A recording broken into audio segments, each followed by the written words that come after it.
Hola, profe. Hola Daniela. ¿Terminaste? Sí, estoy casi. Me quedan como dos videos, ¿Ya? así que yo creo que mañana lo podríamos subir. Tendría que ser en la mañana porque en la tarde tengo reunión de facultad. Si es que puedes en la mañana, tú me avisas, me mandas un link para que nos conectemos. Sí, no hay problema, profe. Y voy a subir esta también, esta clase. Así Ah, ya, que entonces no la grabo. sí, la subo. Es que automáticamente lo tengo yo como grabando. Así que Ah, este día te lo voy a enviar a todos los estudiantes y también lo subo al programa. O si quieres, no lo subo al canal y después lo subimos, como quieras. como usted quiera. Ahí lo vemos. Ahí vemos cómo lo hacemos. Dime si se ve la pantalla bien. ¿Se ve la presentación? Sí, ¿Sí? sí se ve. Ya.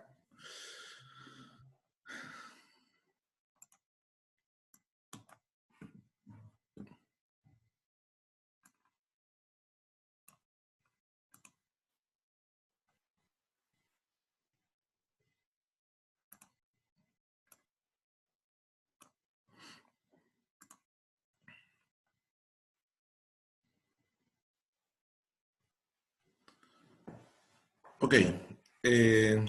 Vamos a iniciar nuestra clase eh, de producción de leche correspondiente a eh, los pastizales y producción. Espero que estén bien, que tengan un buen día y que puedan recordar algunas cosas que hemos visto respecto a la producción de praderas en cursos anteriores.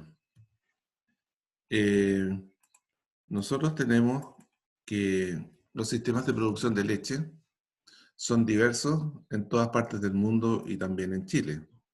Nosotros tenemos sistemas de producción de leche que se clasifican de acuerdo al momento en que se hacen los partos, como partos estacionales, partos biestacionales y partos continuos durante todo el año. Esa es una forma de clasificar eh, los sistemas de producción de leche.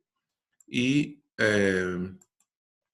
a su vez, nosotros tenemos otra forma de verlo, es a través del consumo, del tipo de alimento que consumen, y es o solo pastoreo, pastoreo y estabulación, eh, no permanente, sino que estabulación eventual y estabulación permanente. Esas son las formas de ver, de clasificar los sistemas de producción de leche. Ahora bien, cada estilo de producción hace que hayan distintos requerimientos de alimentos y en todos ellos existe la necesidad de contar con forrajes provenientes de las praderas y de las pasturas. Para dimensionar los requerimientos, podemos analizar, digamos, que la producción de leche en nuestro país es una producción que es baja respecto al mundo lechero. Son 2.600 millones de litros de leche, en los cuales las principales receptoras de la leche producida en el país son empresas lácteas muy conocidas por ustedes, como es Soprole, Colún, Nestlé y Watson. Colún es la principal receptora de leche en nuestro país. Y Nosotros prácticamente nos autoabastecemos, tenemos un consumo de 155,7 litros per cápita, y si ustedes ven en este gráfico pueden ver que en realidad las importaciones son pequeñas, no es mucha la importación de leche que hay en nuestro país, y más bien están relacionadas con eh, ventas calzadas de empresas transnacionales que importan leche y después la reexportan a países centroamericanos principalmente. Y nuestro principal consumo a nivel global de nuestro país, el principal consumo, el 57% de la leche que nosotros consumimos está dada por los quesos, el 16% por leche fluida y el 8% por yogur, y el 19% restante se refiere a lo que es postres, helados, etc. El 85% de la producción de leche de este país se concentra en la zona templada, que corresponde a las regiones de la Araucanía, los ríos y los lagos. Es decir, en realidad tenemos una alta concentración en la producción en la zona sur. Y los sistemas productivos de nuestra zona se caracterizan por ser muy intensivos y donde el pastoreo controlado es la forma más recurrente y eficiente de utilizar el forraje disponible en los pastizales. Ahora, ¿cuáles son los recursos forrajeros que nosotros tenemos para la producción de leche? Independiente del tipo y tamaño de la explotación, la producción de leche tiene altos estándares de requerimientos forrajeros. Y en la zona sur, que es donde se concentra la producción de leche, la principal fuente de alimentación de las vacas son las praderas naturales y principalmente las praderas naturalizadas. Es decir, en realidad fueron sembradas en algún momento y se fueron naturalizando y se transformaron en praderas permanentes, que son utilizadas con sistemas de pastoreo rotativo, con cerco eléctrico y fuentes de agua de bebida abundante y permanente. Ahora, las pasturas eh, constituidas por especies introducidas o exóticas, como ustedes pueden ver en la fotografía, en el lado izquierdo una pastura de vallica perenne y en el lado derecho una pastura de un forraje suplementario. Eh, Ellas forman parte de los recursos forrajeros que se establecen para cubrir ya los requerimientos de los animales y aportar bastante mayor cantidad y calidad de forraje en épocas de escasez. Bueno, ¿cuáles son las especies? ¿Cuáles son las especies que se utilizan como pasturas para producción de leche? En los sistemas pastoriles, es decir, especies que son utilizadas principalmente, no quiero decir que sean siempre, sino que principalmente utilizadas para pastoreo. La principal, digamos, la más importante en la zona sur es la vallica perenne, que es una especie que tiene un rendimiento que puede llegar hasta 18 toneladas de materia seca en el año, y que es una especie cuya arquitectura y cuya forma de la planta está dada para el pastoreo. No está, es una planta que no es de estructura para conservación de forraje, ni para rezagos prolongados, ni para utilizarlas con alturas superiores a los 30 centímetros, alturas sin comprimir superiores a los 30 centímetros.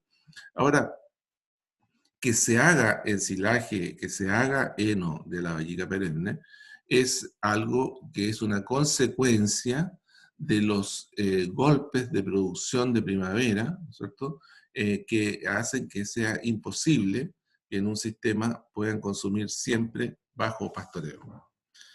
Otra opción del pastoreo es la festuca, que es una planta que tiene la característica de ser bastante versátil en términos de la ubicación en áreas secas y en áreas húmedas, pero no en áreas de suelos ácidos.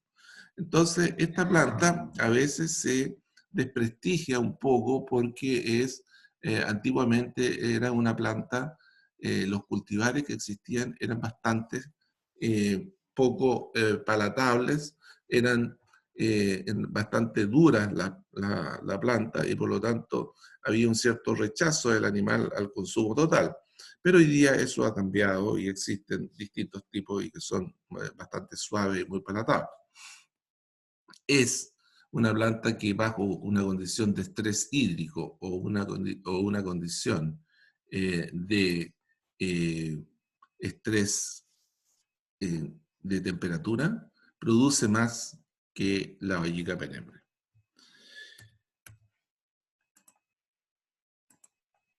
Otra opción es una opción que en realidad es un híbrido entre Lolium y Festuca, que es el Festulolium, y que tiene, digamos, su origen es intentar suavizar lo que hablábamos, ¿no es cierto?, que sea más palatable para los animales, la Festuca, y se construyó este híbrido, y este híbrido es bastante popular, digamos, en áreas donde el estrés hídrico, el estrés por falta de agua, no de exceso de agua, por falta de agua, es recurrente. Entonces, como una opción a la vallica perenne, se utiliza esta planta. Y otra, muy interesante, ya no para sistemas tan de alta producción de leche, pero sí para las áreas de crianza, para las áreas de engorda, es el pastobillo, que es una planta que tiene un cierto crecimiento erecto, se achampa mucho y que tiene la característica de ser una planta muy tolerante al déficit hídrico, bastante tolerante al déficit hídrico, bastante productora en verano, aun cuando espiga rápidamente, y no tolera, digamos, una condición de heladas de invierno, y por eso es una planta que no es que se muera, sino que es una planta que tiene una muy baja digestibilidad en invierno porque sus hojas son afectadas por las heladas y por lo tanto aparecen coriáceas y secas. Bien, dentro de las plantas que son poco utilizadas y que en realidad son interesantes para la zona sur, es el bromo, que hay distintos tipos de bromo, bromos catárticos, bromos estamíneos, bromos valdivianos, pero este bromo que está naturalizado en nuestra región, también existen cultivares de bromo que pueden ser utilizados para la producción de leche, sobre todo aquellos productores lecheros que son no de alto rendimiento, sino que son de subsistencia o de mantención, familiares, digamos, y tiene la característica, esta planta es interesante para ellos, porque tiene la característica de ser la única planta que puede ser utilizada bajo un sistema de pastoreo frecuente e intenso. De hecho, produce más bajo un sistema de pastoreo frecuente e intenso que un pastoreo infrecuente, intenso, que es el que uno usa, digamos, con las otras especies.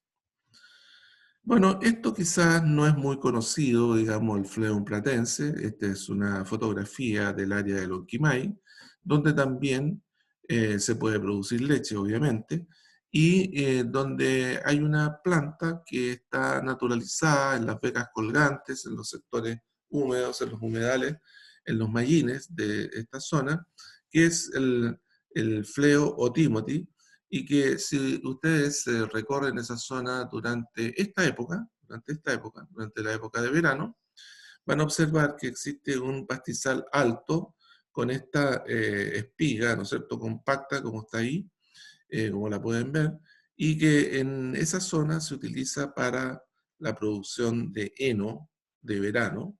En silage prácticamente no se hace, pero hacen heno de verano los productores pehuenches de esa localidad.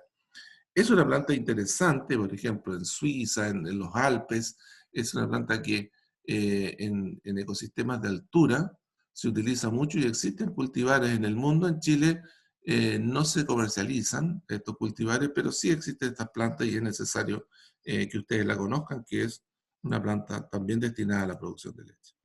Bueno, asociado a las gramíneas anteriores, tenemos el aporte proteico, ¿no es cierto?, que dan las leguminosas, como es el trébol blanco, que siempre debe estar en una proporción no superior a 20% en términos de materia seca, medido en términos de materia seca, porque ustedes saben que como no tiene taninos condensados, tiene esa capacidad de producir meteorismo cuando es consumido en exceso.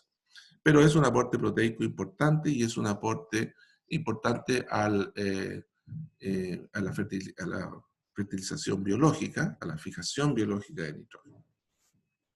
Otra planta que también forma parte de las plantas que están naturalizadas, digamos, pero que también se pueden sembrar en la zona sur es Lotus uliginosus. Más al norte, hacia Chillán, tenemos Lotus corniculatus y ya más al norte, en la zona próxima de Valparaíso, Santiago, Rancagua, es Lotus tenuis. Todas loteras que a diferencia del trébol blanco sí tienen taninos y por lo tanto no producen meteorismo y son una fuente proteica interesante para los animales. Y esta es una planta que a lo mejor la han visto alguna vez ustedes, que es el trébol frutilla, que también es una leguminosa que se asocia a las gramíneas anteriormente mencionadas, pero esto tiene la característica de no tolerar pHs ácidos y pHs básicos, y necesita, en los pH básicos, necesita humedad, y por lo tanto, como los pH básicos están en la zona central, hacia el centro del país, necesita riego. Bien, Profe, diga, dígame. ¿cuál es la diferencia entre el trébol frutilla y el trébol rosado? El trébol frutilla es una planta de crecimiento rastrero y es una planta perenne. El trébol rosado, que lo vamos a ver ahora, la mayoría de los cultivares que tenemos en Chile son de crecimiento erecto y están destinados, ¿no es cierto?, al pastoreo y conservación de forraje, y tiene una persistencia, una longevidad no superior a los 5 años, normalmente entre 2 y 3 años. O sea, es una leguminosa de vida corta, digamos, el trébol rosado, y el Trifolium fragiferum, que es el trébol frutilla, es de vida larga. Esa es la diferencia. Y Ah, gracias, profe. el frutilla está destinado a pastoreo y el otro principalmente a conservación de forraje. ¿Mm? Esa es la diferencia Gracias, profe. principal, digamos. Bueno, y también lo va a ver en la flor. En la flor son flores que, si bien son rosadas, las dos son distintas, el capítulo es distinto. ¿Ya? Lo vamos a ver ahora. Bien. Otra especie destinada a pastoreo y no a conservación de forraje, que es una especie que se utiliza hoy día en la producción de leche de la zona sur, se utiliza, yo diría que aún tímidamente, pero también creo que no respondiendo a su sitio lógico. Se utiliza como un suplemento de verano, porque produce en el verano. Esa fotografía de la mano izquierda es de verano. Y que es la achicoria, o chicory, que también en algunas empresas en Chile han tomado el nombre en inglés para venderla como chicory, o chicoria, o achicoria, que es Cichorium intivus. Pero para mí, la principal forma de utilizar esta planta no es como un suplemento de verano, sino incorporándolo, como está aquí a mano derecha, incorporándolo a mezclas más polifíticas, donde esté el trébol, la vallica y la achicoria. Es decir, ¿y por qué lo vamos a ver un poco más adelante? porque esto tiene mucho que ver con la mitigación y la reducción de los gases de efecto invernadero y principalmente la producción de metano de estas, que permite esta planta. Otra planta también, de la misma forma anterior, es el 7-vena, el Plantago lanceolata. También se utiliza en producción de leche hoy día en todo el mundo. Es una planta que también tiene un crecimiento de verano. No es el 7-vena que uno ve naturalizado y que genera una floración muy precoz, sino que son cultivares de 7-vena que son más tardíos y que producen más hojas, que es lo que nosotros conocemos como el llanteno, el 7-vena normal de los campos.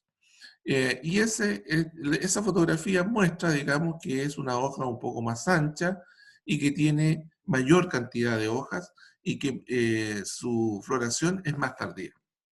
También no es bueno como sistema, porque es demasiado caro, sembrarlo solo, porque no ese es el objetivo. El objetivo hoy día es incorporarlo en mezclas polifíticas y que sean especies, tanto la chicoria como el 7-vena, especies que hagan un aporte importante de minerales, porque tienen minerales a la ración, al bocado que consume el animal. ¿Por qué?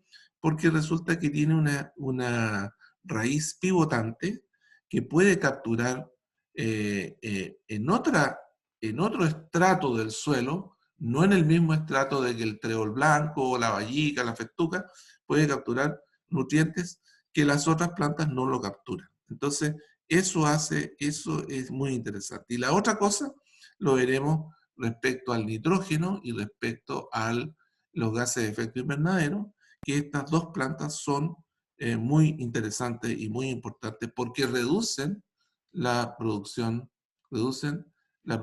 de metano en las vacas y reducen la excreción de nitrógeno. Entonces, eso hace que se reduzca eh, el efecto negativo que generan las vacas en el medio ambiente. Profe, Dígame. Sí, dígame. el hecho de que la 7-vena tenga una raíz pivotante no la hace más competitivo, quizás más dominante frente a otros cultivos. Por ejemplo, si yo lo mezclo con trébol blanco, trébol a lo mejor domine más el 7-vena y no crezca el trébol, o nada que ver. Puede ser, dependiendo de la proporción que esté la planta en la pastura. Pero normalmente no es así. Lo que sucede es que ambas plantas, digamos, la chicoria como el 7-vena, los dos, plantago y achicoria, las dos plantas en su longevidad máxima son 5 años. Es decir, por lo tanto, no son plantas tan agresivas dentro de un pastizal. Y se complementan buscando una proporción a la siembra, digamos, al establecimiento, buscando una proporción no muy alta, se complementan bastante bien con lo que son las vallicas, no solamente las vallicas permanentes, sino que de rotación, se complementan con el pastobillo, con la festuca y con el trébol blanco. Se complementan muy bien.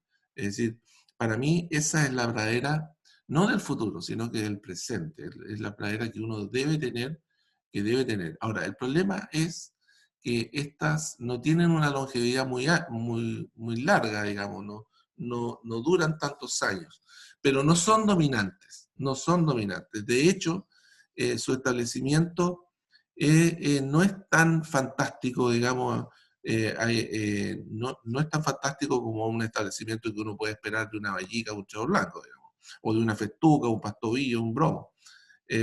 Siempre tiene baja población de plantas.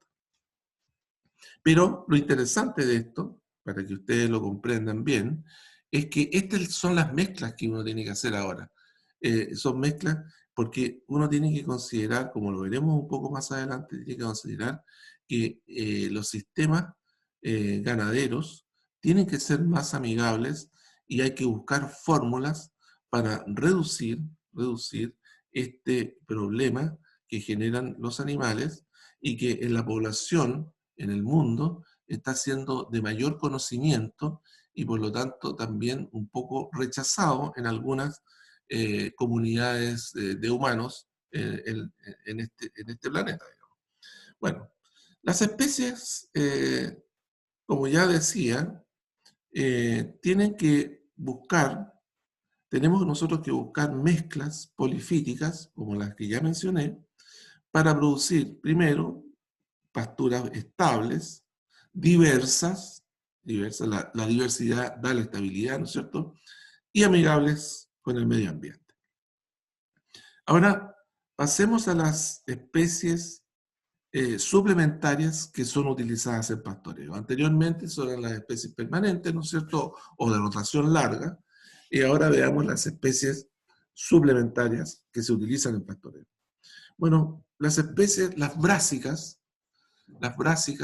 son especies suplementarias que no son destinadas por una razón obvia, ¿no es cierto?, por el contenido de materia seca que es muy bajo, inferior a 15%, a veces 18%, pero inferior a 15%, son destinadas las brásicas solamente a pastoreo.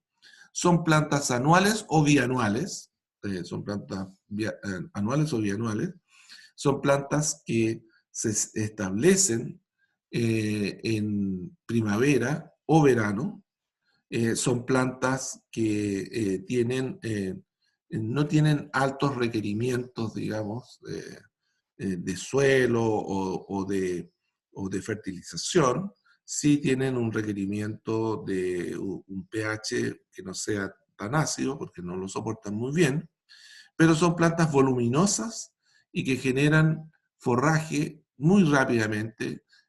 A los 70, 80, entre los 70 y los 100 días ya pueden ser pastoreadas, y son plantas que por ser voluminosas, por tener poco contenido de materia seca, son incluidas en las dietas de las vacas lecheras, en una proporción pequeña, es decir, no pueden superar los 3 a 5 kilos de materia seca por día de este producto, porque si no se reduce el consumo total de materia seca de la vaca. Ahora, ¿para qué son útiles? Son útiles para áreas donde el verano es muy seco y la pradera permanente presenta un bajo crecimiento. Entonces ahí este recurso, siempre ojalá con riego, produce un forraje verde importante. Y dentro de eso están los nabos forrajeros, Brassica rapa, subespecie rapa. También están los colinabos, las rutabagas. Todas se establecen en primavera, ¿no es cierto? También se podrían establecer en verano si tengo riego, pero no cumplen la función, digamos. Lo importante es que produzcan en verano, otoño. En este caso, para los colinabos, es una planta que se utiliza principalmente en el otoño y parte del invierno. Es una planta que personalmente no me gusta mucho utilizar porque genera un bulbo muy grande, como ustedes pueden ver, estas raíces muy grandes, entonces hay una pérdida de consumo y por lo tanto en realidad la relación costo-beneficio es bastante mala. Una planta interesante es el raps forrajero, que está aquí, esta fotografía, ¿no es cierto? Muestra el raps, que es esta diría yo que dentro de las brásicas es la única que sí se justifica sembrarla en primavera o en verano. Si uno la siembra en verano, tiene producción durante todo el invierno, y si uno la siembra en primavera, tiene producción de verano, otoño e invierno. Entonces, es interesante, esta quizás es la planta que uno podría utilizar en esta duplicidad de siembras, digamos. Y las coles forrajeras, que se establecen en primavera, pero para utilizarlas solamente durante el invierno. Son todas las brásicas, tienen bajo contenido de materia seca, son altamente digestibles, son altamente palatables, son plantas que tienen un buen contenido de proteína y energía, y son plantas que ocupan el espacio de dar forraje verde, digamos, en épocas donde la pradera no lo proporciona. Ahora, y dentro ya no de las brásicas, sino que de las amarantáceas, ¿no es cierto?, tenemos la remolacha forrajera, que es la Beta vulgaris, que es una planta que, a diferencia de la remolacha azucarera, su raíz crece hacia el exterior y por lo tanto, esto que yo tengo tomado ahí en mi mano, el animal consume completamente esa raíz, solamente la parte baja está bajo el suelo, pero el animal al tirarla, tratar de sacarla, como ustedes pueden ver ahí lo va sacando, y se va consumiendo la hoja y la raíz. Ahora, esta es una planta que antiguamente se pensaba que tenía problemas de los oxalatos y que generaba problemas en las vacas de acidosis. Efectivamente, eso a través de un manejo de pastoreo se ha ido demostrando de que en realidad esta es una planta que no tiene límite para ser consumida y que si el animal, la flora ruminal se va acostumbrando y uno va pastoreando en forma pausada, partiendo con 1 kilo de materia seca al día y así sucesivamente, puede llegar a consumos de 8, 9 o 10 kilos de materia seca sin generar problemas en los animales. El problema que podría suceder es que, como también tiene bajo contenido de materia seca, podría reducir el consumo total y por lo tanto la producción de leche. Por lo tanto pasa a ser una especie suplementaria, principalmente para el invierno, pero puede ser útil. Esta es sembrada en primavera y puede ser utilizada desde el verano hasta noviembre del siguiente año, es decir, todo el año. Pero su foco principal es el invierno. Bien, las especies ahora destinadas al pastoreo y conservación de forraje, vamos a analizar algunas. La primera, ¿no es cierto?, es la que ustedes más conocen porque en realidad es una planta muy popular en nuestro país, que es la vallica anual, y cuya cultivar más conocido es la vallica tama, ¿no es cierto? Es una planta que se establece temprano en febrero, marzo, ya sea sola o asociada a un cereal de grano pequeño, principalmente avena espigosa o avena sativa, y tiene el objetivo de producir forraje en invierno y posteriormente ser rezagada en primavera para conservación de forraje. Lo mismo ocurre con las vallicas bianuales y las vallicas híbridas, es decir, el objetivo es el mismo, pero con la diferencia que las vallicas bianuales o las vallicas híbridas las puedo establecer, la vallica anual también se puede, pero no se debe, digamos, las puedo establecer en primavera y mantener un forraje sin espigadura durante esa primavera y ese verano, para el próximo año. La vallica anual es anual y por eso dura 1 año solamente. Estas duran bianuales 2 años y híbridas 3 a 4 años. Asociadas a estas vallicas también podemos tener el trébol rosado. Ahí ven ustedes el capítulo del trébol rosado, que es distinto, digamos, la flor, que es distinto al trébol frutilla. Y el trébol rosado es una planta que, si bien para el pastoreo no es buena, porque en realidad los cultivares que tenemos en Chile son de crecimiento erecto. Existen cultivares en el mundo que son de crecimiento achaparrado, principalmente cultivares provenientes de Nueva Zelanda, pero nosotros lo que predomina en Chile es los cultivares de crecimiento erecto y por lo tanto son destinados principalmente a conservación de forraje, ensilaje o heno. Pero también se pueden asociar a estas gramíneas anteriormente mencionadas.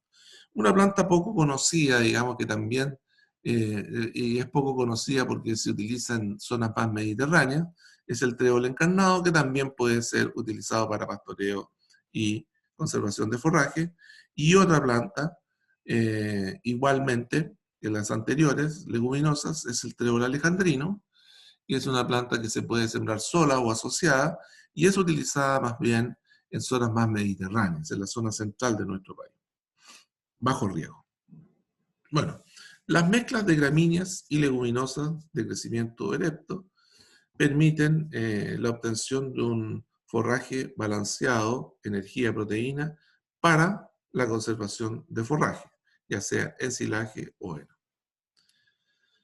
Bien, otras plantas que son destinadas a pastoreo y conservación de forrajes son los cereales de grano pequeño, dentro de los cuales el principal, que ustedes el que más conocen, ¿no es cierto?, es la avena, ya sea la avena sativa, que es el caso de la fotografía, o la avena estrigosa, que son en realidad utilizados con mucha frecuencia en los campos ganaderos para suplementar al ganado, principalmente en pastoreo de invierno, porque como ensilaje para, en el caso de la avena, para la producción de leche, es un ensilaje de baja calidad bromatológica, pero sí tiene fibra, digamos, sí tiene fibra. Entonces, aporta la fibra, pero no tiene un contenido alto de energía, ni tampoco un contenido importante de proteína.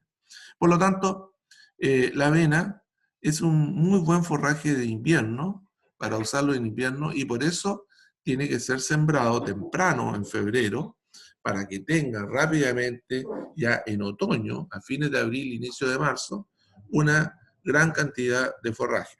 Ahora, en esa condición, bajo esa condición, la avena presenta entre 25 y 28% de proteína. Es decir, tiene una alta digestibilidad, un contenido energético alto, es decir, es interesante para el invierno. Pero también es voluminoso y por lo tanto tiene baja contenido de materia seca. El porcentaje de materia seca es bajo, 12, 10%, por lo tanto ahí se produce un problema en los requerimientos nutricionales los requerimientos de materia seca de las vacas. Entonces, no come tanto nutrientes, sino que lo que está ingiriendo es bastante agua. Y eso pasa con todos los cereales de grano pequeño que vamos a ver. La cebada también. Hoy día las cebadas híbridas son cebadas que se pueden sembrar temprano en febrero, y producir no tan rápidamente forraje en invierno como lo produce la avena, pero sí a mediados de invierno está presente, y posteriormente rezagarlo para hacer ensilaje en primavera.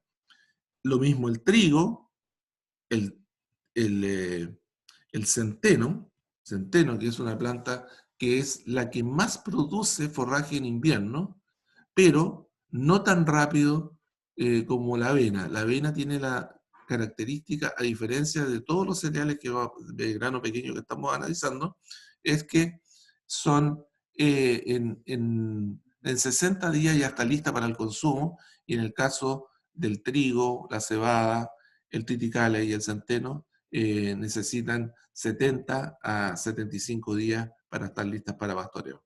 Sin embargo, en el volumen de producción, el que produce más en invierno es el centeno, segundo la avena, tercero el triticale, el trigo y la cebada muy juntos, digamos. Pero son interesantes, tienen buen contenido de proteína, todos, buena digestibilidad, pero el problema es la cantidad de agua. Entonces, ahí tienen que ustedes, que son expertos en raciones, ¿no es cierto?, en dietas, ahí tienen que ver cómo complementan eso. El triticale es la otra opción. Todos estos cereales de grano pequeño, su destino, como forrajeras, digamos, es producción de invierno y posteriormente ensilaje. Ahora, si no se usan en pastoreo de invierno, se siembran en épocas normales, digamos, en invierno o fines de invierno principalmente, y son destinados a ensilaje. Y como ensilaje se cosechan en el momento en que tienen su espiga formada y su grano lechoso a pastoso.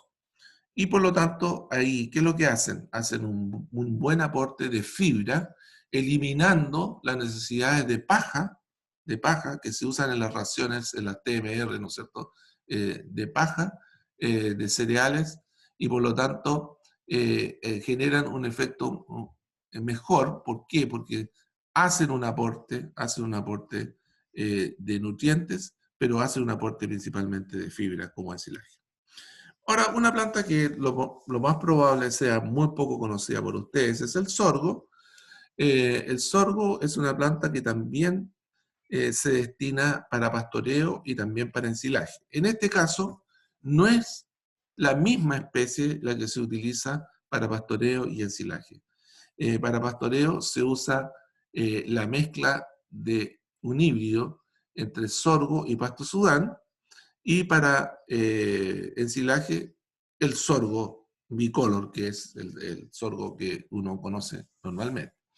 Entonces, para pastoreo, ¿cuál es el objetivo de pastorear esta planta? El objetivo es verano, uso en verano. Nosotros estamos trabajando mucho ahora con el sorgo, porque a diferencia, esta es una planta que ocupa como ensilaje el mismo espacio que ocupa el ensilaje de maíz. Pero a diferencia del maíz, tiene 1/3 de los requerimientos hídricos del maíz. Y por lo tanto, en el mundo, esta planta es una planta que ha aumentado mucho su interés y su superficie, porque obviamente las restricciones hídricas en todo el mundo son importantes. Y por lo tanto, aquí tenemos una planta que puede ocupar un espacio. Ahora, tiene mayores requerimientos de temperatura que el maíz, y quizás con este cambio que ha habido, este ciclo climático que estamos viviendo, puede ocupar un espacio interesante en la zona sur. Se ha probado desde hace muchos años, desde el siglo pasado, que se prueba en el sur, pero se prueba y no se utiliza. Hoy día lo estamos evaluando. De hecho, ya en la zona de Chillán hay varias hectáreas sembradas comerciales de sorgo que son utilizadas para pastoreo, que están pastoreando en este momento en verano, se está pastoreando, y es muy interesante, digamos, considerarlo como una opción, pero bajo riego en la zona mediterránea y en secano en la zona templada. Ahora, plantas destinadas solo a conservación de forraje, y no a pastoreo. Las anteriores eran conservación de forraje y pastoreo. Esta es solo a conservación de forraje. Bueno, la alfalfa, obviamente, es la especie más importante para elaboración de heno en las zonas mediterráneas y ensilajes premarchitos en las zonas templadas, y que hace un aporte proteico de alto valor biológico. Y el otro es el maíz. Obviamente, el maíz no es destinado a pastoreo, a pesar de que a veces se usa como soiling o como pastoreo, pero la planta no está hecha para eso, sino que está hecha para la conservación de forraje como ensilaje. Ahora, aquí tenemos dos plantas que se complementan perfectamente con la pradera permanente en los sistemas lecheros del sur: la alfalfa y el maíz. La alfalfa, no elaborada como heno de contenido de proteína de 14 a 16%, como son los henos que vienen de la zona central, sino que elaborada como ensilaje con contenido de proteína de 22 a 26%. Y eso sustituye, ustedes que están trabajando en producción de leche y que han visto nutrición animal, sustituye a la soya, que es importada y que es el suplemento proteico por excelencia. Hoy día, 1 kilo de proteína de soya, puede, bueno, con la baja del dólar está un poco mejor, pero 1 kilo de proteína de soya para una ración tiene un valor de 720 a 750 pesos.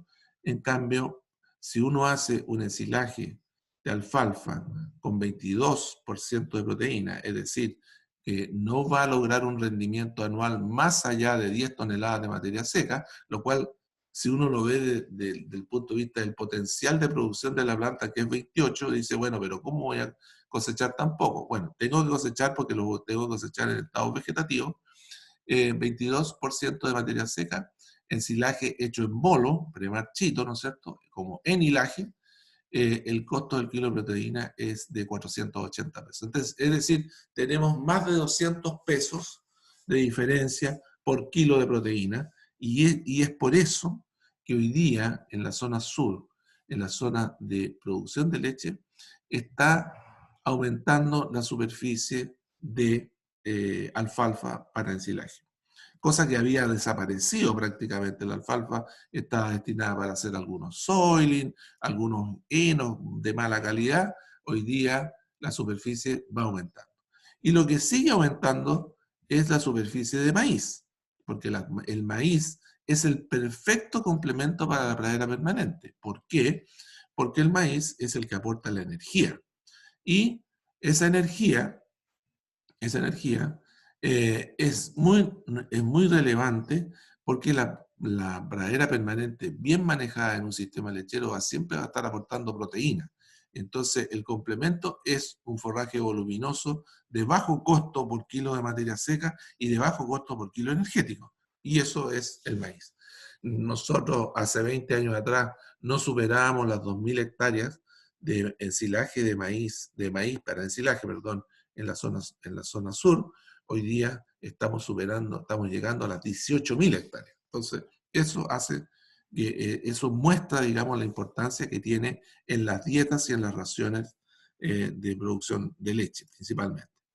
Bueno, otras plantas que son leguminosas y que no se pastorean son la vicia, que se asocia a cereales de grano pequeño para hacer ensilaje, y la avena, que también se asocia se puede sembrar sola, pero solamente las arvejas jáfilas, pero normalmente se asocia a algún cereal para producir ensilaje con alto contenido de proteína. Bien, esas son las especies. Ahora, ¿cómo se transforman los kilos de materia seca que se producen con esta pradera en leche? Bueno, nosotros hemos estudiado ya durante 15 años, en convenio con una empresa lechera, hemos estudiado la transformación de los kilos de materia seca en producción de leche, que consume una vaca en producción de leche. Y podemos observar que 1 litro de leche se produce con 0,8 a 1,2 kilos de materia seca. Y es por eso que lo que uno habla siempre de que 1 litro de leche se produce con 1 kilo de materia seca, que es el promedio de lo que estamos hablando, es la realidad. Pero ahora nosotros lo tenemos absolutamente medido y evaluado. Digamos que 1 litro de leche es 1 kilo de materia seca. Pero si una pastura tiene un rendimiento anual medido de 14.000 kilos de materia seca, 14 toneladas, su transformación en leche no es total porque uno tiene que considerar la eficiencia de uso del recurso, ¿no es cierto? Y por lo tanto, si utilizamos el 75% de lo disponible, los 14 toneladas teóricamente podrían generar 9.800 litros de leche por hectárea. Y es por eso que es tan importante, cuando uno trabaja en leche, que el principal factor, el principal elemento, el elemento que determina la diferencia entre un campo y otro respecto a su productividad y respecto a su rentabilidad, es el pastoreo. Es absolutamente el pastoreo. Uno tiene que saber pastorear.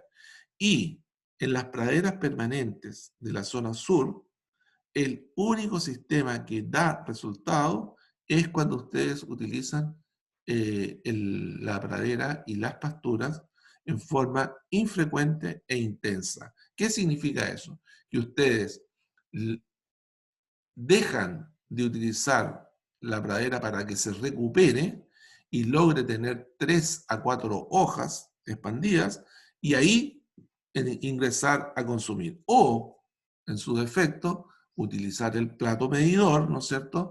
Y definir por kilos de materia seca disponible y dependiendo de la época del año, los animales deberán entrar con 2.400 a 1.800 kilos de materia seca y salir con 1.000 a 1.200 kilos. Esa es la forma en que uno tiene que utilizarlo. Y es la forma más efectiva y más eficiente. Ahora, nosotros tenemos las especies, sabemos pastorear, sabemos hacer las raciones, pero a nosotros hoy día tenemos otro desafío, que es generar una producción sostenible y amigable con el ambiente. Y por lo tanto, la producción ganadera actual requiere de un ciclo en que participe la investigación, la extensión y el agricultor. Es decir, aquí tiene que haber una retroalimentación entre estos actores.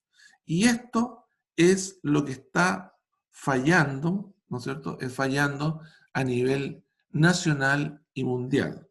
Porque los errores que se cometen en los sistemas productivos siempre van a tener un efecto en el valor económico, ecológico, social y político muy elevado. Y un sistema de producción sostenible necesita que los investigadores, ustedes los estudiantes, los agrónomos, lean más, que tengan más experiencia práctica y que obtengan comentarios útiles de extensionistas y agricultores. Y lo mismo para los extensionistas y agricultores respecto a los investigadores, los estudiantes y los agrónomos. Este vínculo hoy día, y sobre todo hoy día, digamos, es bastante flojo. Es muy, muy flojo. La gente no se está escuchando y la gente no está escuchando las experiencias y existe una suficiencia en la gente joven, existe una suficiencia en la gente joven que no permite esta unión entre la experiencia y la juventud. Y eso, al parecer, nosotros que somos antiguos, y yo sobre todo muy antiguo, teníamos una motivación mayor por aprender y resolver los problemas relacionados con la productividad. Bueno, además considerábamos que el aprendizaje permanente era de tal importancia que siempre le hemos dedicado tiempo a leer y a conversar con los actores exitosos en sus quehaceres productivos. Es decir, siempre tiene que haber un tiempo para la conversación, para conversar y para que a uno le traspasen las experiencias. La gente joven hoy día no tiene ese tiempo, no lo tiene. En las últimas décadas, en general, la reducción de los ingresos de los productores ha conducido a la generación de nuevos problemas. Y esos nuevos problemas, ¿cuáles son? Que para lograr sobrevivir un productor, ¿no es cierto?, ha tenido que aumentar la carga animal y con ello ha tenido que aumentar sus problemas, como por ejemplo, un problema son los desechos orgánicos. Y esta sobreproducción de fecas y orinas ha causado un gran problema de gestión de residuos. Y los tres principales problemas son el manejo de los residuos, el manejo de los olores y el incremento de los gases de efecto invernadero. ¿Cómo se relaciona esto con lo que venía conversando anteriormente respecto a esta desunión que existe? Es que la gente, el investigador hoy día, sale poco a terreno y por lo tanto observa poco el problema y cree que con una bacteria o con un hongo o con un digestor se va a solucionar este problema que nosotros nos está afectando en la producción de leche, que es el ambiente, la generación de gases de efecto invernadero. No es así. Es una cosa integrada y que tiene relación con el productor, con las vacas, con el ambiente, con las plantas, en el general, con el ecosistema. Analicemos esto porque esto es muy importante para ustedes, para el presente, no para el futuro. Analicemos qué pasa en la producción de leche y por qué tenemos que analizarlo en el área de praderas y pastura. Porque es ahí donde se produce el problema. Ahí es donde se produce el problema. Esto no es un problema, que esté aparte, no, está incluido dentro del sistema. Según la FAO, las emisiones totales de la ganadería a nivel mundial son muy altas. 7,1 gigatón de CO2 equivalentes, es decir, 7,1 por 10 elevado a 12 kilos por año, ¿no? Y esto representa el 14,5% de las emisiones que genera el hombre. La producción de leche y carne representa el 65% del total de esas emisiones. Y es por eso que es tan importante en un curso de producción de leche analizar esto. ¿Cuáles son las actividades que aportan a las emisiones? Primero, 45% producción y procesamiento. 39%, ahí nos vamos a detener, 39% en la fermentación entérica. Ahí es la importancia que yo les decía del siete vena, de la chicoria, de los tréboles, etc.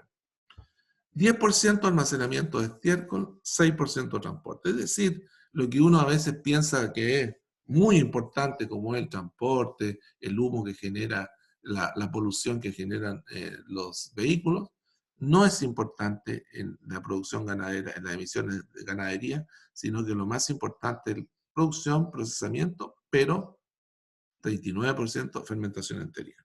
Ahora, ¿quién es el que más aporta?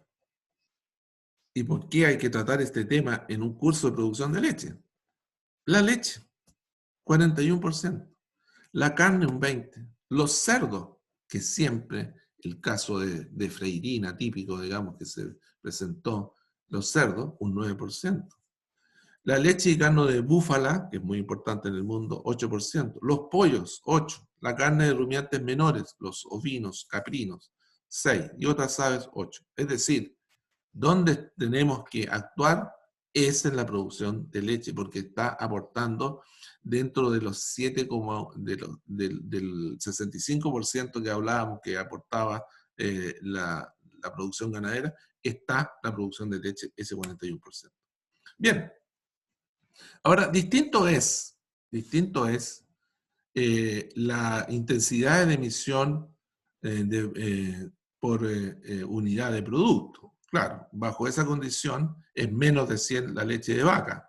La carne, 300 por kilo de CO2 equivalente por kilo de proteína producida, y la carne y leche de rumiantes menores, 112 a 165, y la leche de vaca menor a 100. Pero en el contexto global, la leche, un 41%. Ese dato tienen que considerar. Ahora, ¿cuál es el origen de las emisiones de las especies? En el caso de los rumiantes, lo primero es las emisiones entéricas.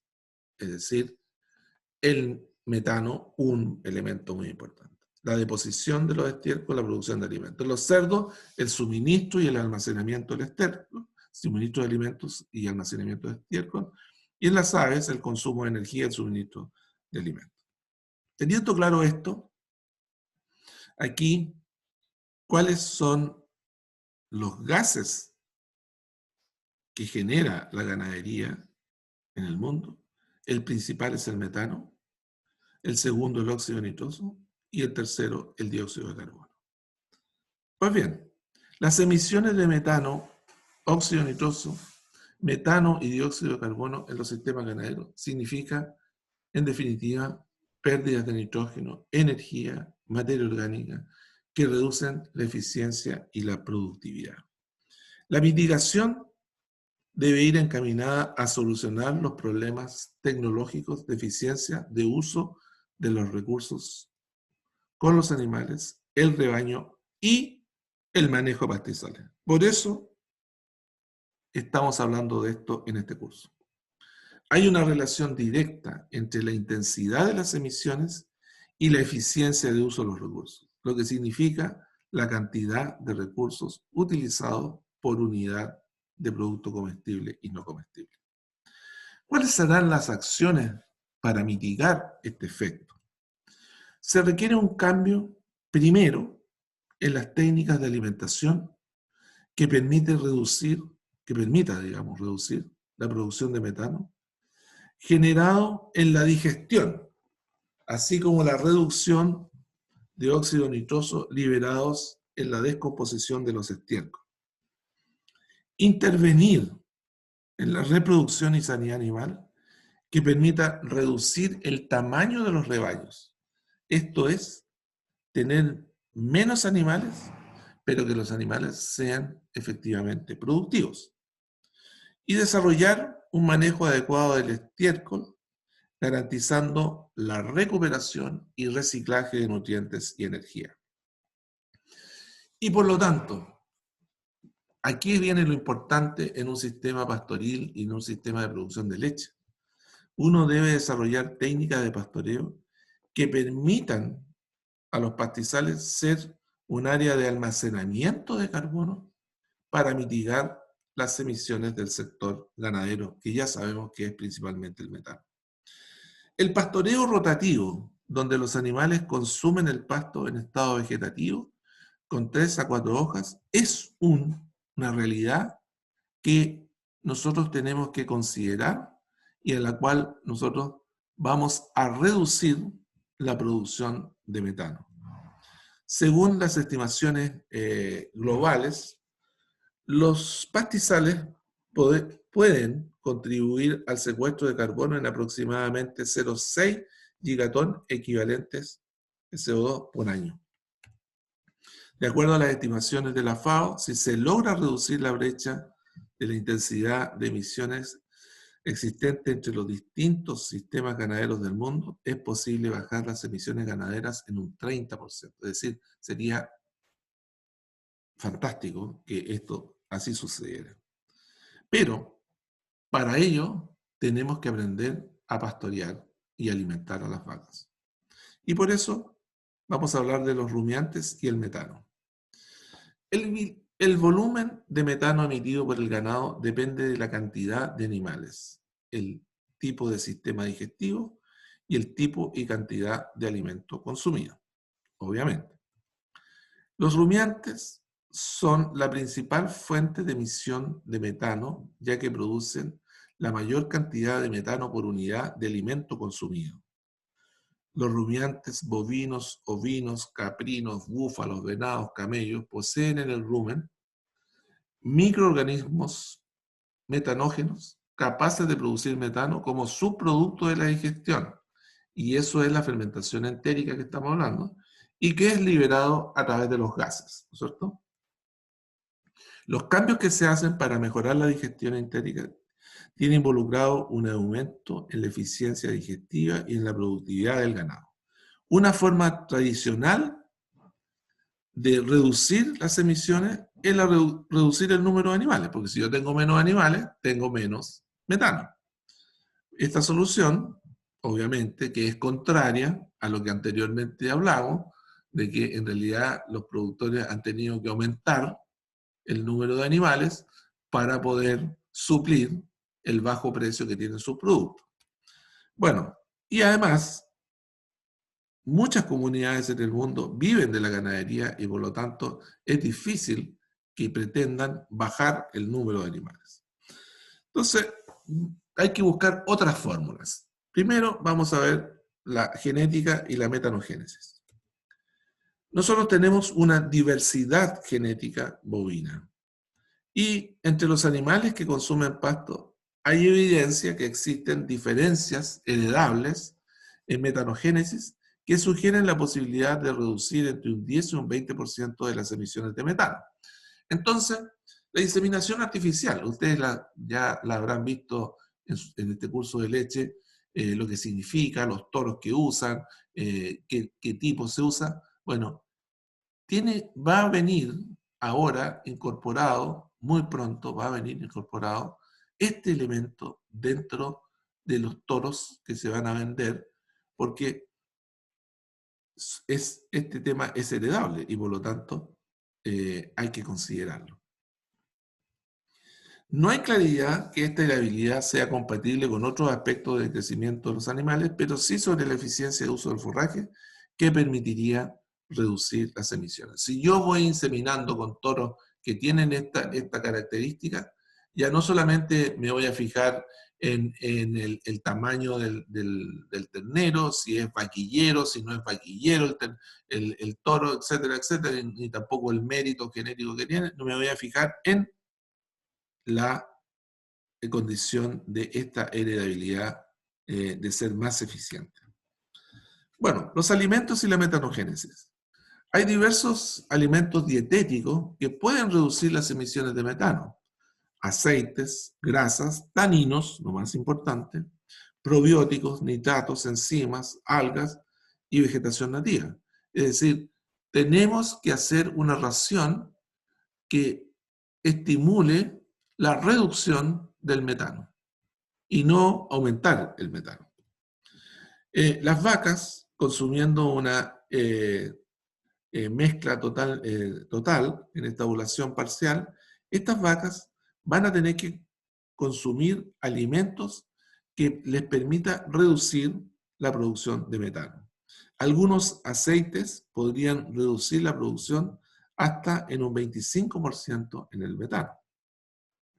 Compuestos secundarios de las plantas, como son los taninos condensados, reducen la producción de metano entre un 13 y un 16% a través del efecto tóxico que hacen sobre los microorganismos metanógenos, ¿no es cierto?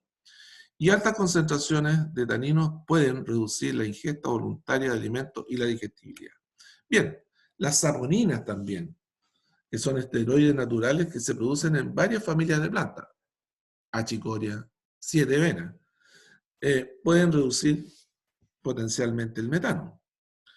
Ahora veamos las especies y la metanogénesis. Plantas forrajeras consumidas con menos fibra, es decir, pastoreo infrecuente, intenso, significa que son plantas que tienen menos fibra y mayor contenido de carbohidratos solubles, van a reducir la producción de metano. Recuerden ustedes que la fibra es la que produce más metano, entonces las fibras estructurales, celulosa, hemicelulosa, fermentan más lentamente que los carbohidratos no estructurales y producen más metano por unidad de alimento digerido. Es decir, los pastos sobremaduros indudablemente que nos llevan a una mayor producción de metano. Las especies leguminosas producen menos metano debido a la menor fibra, a la mayor tasa de digestión y en algunos casos a la presencia de taninos, como por ejemplo la lotera, la alfalfa chilota. La alfalfa chilota es una especie que tiene que ser considerada. El trébol blanco, el trébol rosado, son especies que son utilizadas en nuestra zona y que producen menos metano que las gramíneas. Y entre las múltiples propiedades se encuentra el nivel de taninos y antocianinos que están relacionados con la tolerancia al estrés abiótico y la reducción de metano, como por ejemplo aquí la lotera. Las especies C3 producen menos metano que las C4. ¿Cuáles son las C4? El maíz, que rápidamente logran altos niveles de fibra en su composición. El maíz es una planta C4. La vallica perenne es una planta C3, pero que tiene que ser utilizada, ¿no es cierto?, de esta forma, en esta condición y no en una condición sobremadura. Las especies C3 características de nuestra zona son consumidas en estados tempranos, reduciendo la opción de consumo de altos niveles de fibra en la dieta y por lo tanto hace que haya menos metano. La carga animal ahora. La carga animal es que es el número de animales, por unidad de superficie.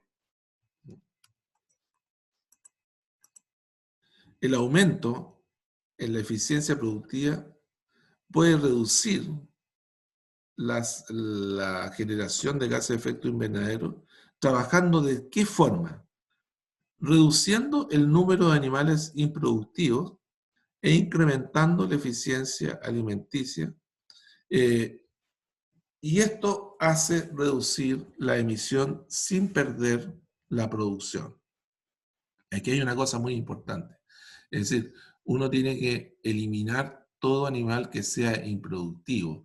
Todo animal que en realidad no parió se elimina inmediatamente. Es decir, hay una condición de eficiencia muy importante que aunque uno piense que no existe, en los predios sí existe y con mucha frecuencia. Aquí consumiendo bajo un pastoreo rotativo, la estrategia de lactancia prolongada en la lechería, donde las vacas paren cada 18 meses en lugar de anualmente, reducen la demanda de energía del rebaño en un 10% y por lo tanto reducen potencialmente las emisiones de metano. Es decir, ahí hay una forma en que se está trabajando para poder reducir, ¿no es cierto?, estas emisiones. Vacas productoras produciendo, las vacas consumiendo, y les repito, y les muestro la fotografía porque tiene que ser en estado vegetativo. Con el término de la engorda más temprano, por ejemplo, de los machos destinados a la producción de carne de la lechería, los pesos de sacrificio se alcanzan a menor edad y por lo tanto con menos emisiones durante la vida. Y las engordas a corral, ¿no es cierto?, que uno podría pensar que producen más metano, producen menos metano. Bueno, control biológico y emisiones de metano. Aquí ya entramos a otra cosa importante, porque existen estudios que relacionan el uso de algunos virus para controlar microorganismos que producen metano en el rumen, y el uso de microorganismos metanotrófos que emplean como fuente de carbono y energía el metano a nivel ruminal, transformándolo en otras sustancias. Es decir, hay ya a nivel, ¿no es cierto?, de microorganismos y de biología molecular, de intentar reducir ahora la producción de metano a nivel ruminal.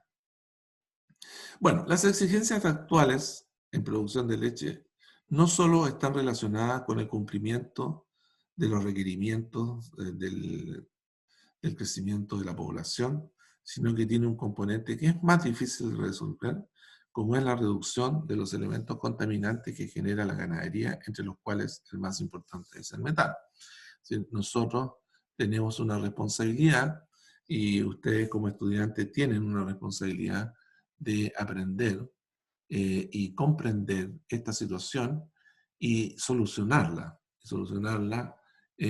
sin reducir la producción de alimentos y sin reducir la producción de proteína, que es tan importante para la población.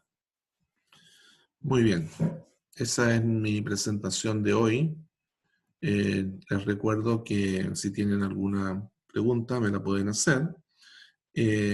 Y les recuerdo que la próxima semana tendremos otra presentación relacionada con la producción de pastizales. ¿Hay alguna duda? ¿Hay alguna duda? Profe, la fermentación entérica entonces está relacionada con el contenido de fibra, pero ¿cuál sería como una manera económica sin instalar como un feedlot? Porque igual ese sistema es caro. No, lo que pasa es que yo mostré el feedlot no es una opción, digamos. Lo que pasa es que el feedlot tiene, en términos del metano, no es mayor que el pastoreo, pero sí en términos de la acumulación de estiércol, de óxido nitroso y la producción de CO2 es mayor que en el pastoreo, indudablemente. O sea, es otra condición. Pero la forma más económica de ir reduciendo la contaminación por metano en la producción ganadera es utilizando correctamente la pradera en estos pastoreos que son con plantas en estados vegetativos, con menos fibra, porque la fibra es la que va a producir el metano. Y lo segundo es ajustar correctamente, digamos, el número de animales, reduciendo los animales improductivos en los campos. En el campo, aunque uno no lo crea, en los campos ganaderos existen muchos animales improductivos, animales que a veces pasan 2 o 3 temporadas sin ser encastados, o sea, sin ser preñados, porque en realidad tienen problemas, y se insiste en el sistema, y ese animal finalmente termina en el matadero. Entonces, eso tiene que ser eliminado, tiene que ser una rotación bastante más rápida, una detección más rápida de esos elementos.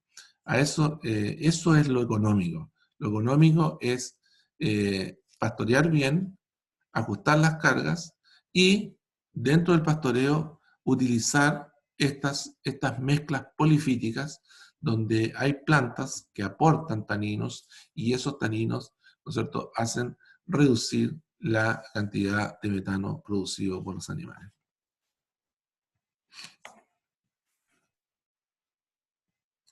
Ok, si no hay más preguntas, nos vemos la próxima semana en este mismo horario de las 8:30 con otra presentación respecto a las praderas y la producción de leche.